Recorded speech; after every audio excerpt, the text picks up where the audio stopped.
그리고 가끔가다 현수막이나 1인 시위로 불륜 사실을 알리는 경우가 있는데요.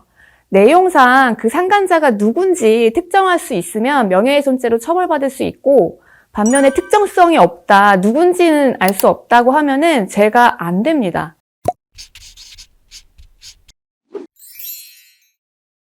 안녕하십니까. 영민한 이혼 변호사 강혜리, 변호사 박희영입니다. 네, 최근에 배우 황정음 씨가 이혼 소송을 준비하면서 본인의 SNS에 의미심장한 사진들을 올리면서 남편의 불륜 사실을 암시해서 화제가 됐었는데요. 많은 분들이 황정음 씨의 이런 대처가 속 시원한 대처라고 박수도 많이 치셨지만, 이런 행동이 사실적시 명예훼손죄에 해당돼서 오히려 황정음 씨가 배우자에게 위자료를 지급해야 할 수도 있다고 해서 논란이 일기도 했습니다.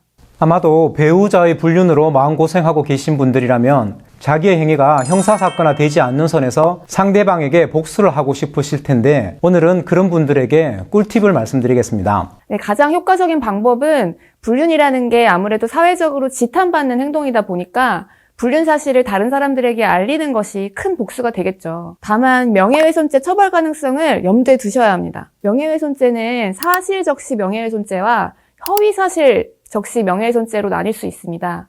만약 불륜을 실은 게 사실이라고 하더라도 그걸 다른 사람에게 널리 퍼질 수 있도록 말씀하시면 그게 고의로 상대방의 사회적 명예를 훼손하는 행위로 봐서 명예훼손죄로 처벌받을 수 있습니다. 명예훼손죄가 성립하기 위해서는 공연성, 특정성, 사람의 명예를 훼손할 만한 구체적인 사실적시라는 세 가지 구성 요건이 인정되어야 하는데, 불특정 다수인이 인식할 수 있는 상태라는 공연성 측면에서 보면은 전파 가능성이 낮은 배우자나 가족에게 불륜 사실을 알리셔도 이런 경우는 명예훼손에 해당되지 않는다고 보고 있습니다. 반면에 이웃이나 지인에게 알리는 행위처럼 전파 가능성이 높은 경우, 특히 SNS에 올리게 되면 이거는 정보통신망법상 그 인터넷 명예훼손죄에 해당되거든요.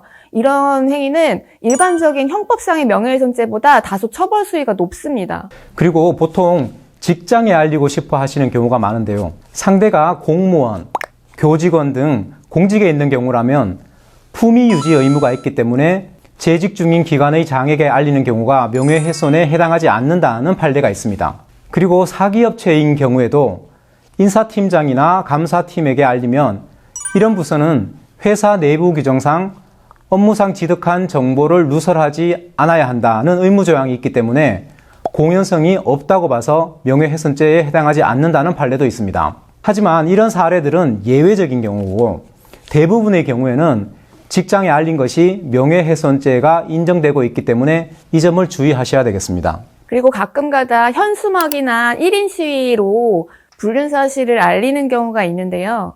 내용상 그 상간자가 누군지 특정할 수 있으면 명예훼손죄로 처벌받을 수 있고, 반면에 특정성이 없다, 누군지는 알 수 없다고 하면은 제가 안 됩니다. 실제로 내연녀가 운영하는 가게 바로 앞에서 불륜을 하지 맙시다라는 피켓을 들고 1인 시위 하신 분이 있었어요. 이 경우에는 명예훼손죄가 성립하지 않는다는 판례가 있습니다. 그렇기 때문에 불륜 사실을 알리실 때는 꼭 변호사와 함께 구체적인 문구와 또 시위 방법을 검토하시는 게 필요하겠습니다. 그렇다면 명예훼손죄 처벌을 각오하더라도 폭로를 원하시는 분들이 있을 텐데, 그럼 그 처벌 수위는 어느 정도가 될까요?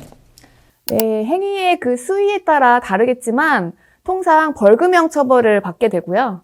다만 이제 벌금형 처벌이라고 하더라도 경찰 조사를 받는 과정에서 당사자 입장에서는 상당히 스트레스 받으실 수 있기 때문에 신중하게 고민하셔야 합니다.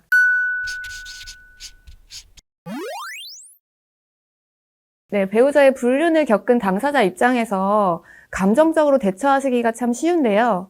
이게 법이 허용하는 한도 내에서 대처하시는 것도 중요하기 때문에, 그래야만 또 향후에 생길 수 있는 불미스러운 일을 예방할 수 있기 때문에 변호사와 상담하셔서 대처하시기를 권하고 싶습니다.